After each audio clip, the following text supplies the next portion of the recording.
structure, though. I'd make sure that, man, you start and you have electrical power there, you have communications, you have internet access to people.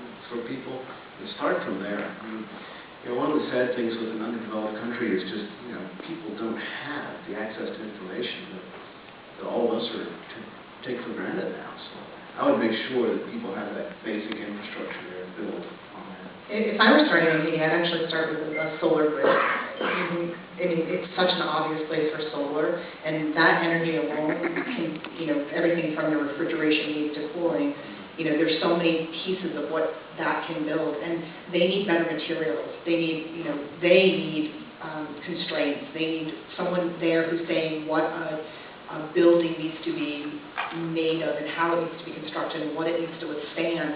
And I mean, that's a problem in any developing country. And from a clean start, even if I were building a community here, those are the things that I would look at: is your basic resources of water and energy, and then the durability of materials coming in.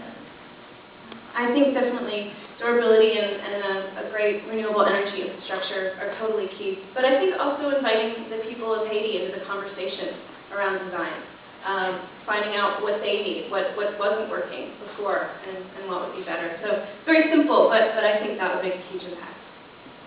Yeah, I completely agree, because the community piece, I think, is a lot of what's missing in just every aspect of the sustainable stuff that we talk about. When we do teach-ins, we try to get people in a room together, we're trying to do energy competitions, we're trying to do it in a way where the people who are going to benefit are in on the conversation. And somewhere like Haiti, I mean, you can't just do one little community at a time, because there's just so much need there. But if you can figure out a way to do a distributed power system, get the community involved with durable materials, you're certainly on your way.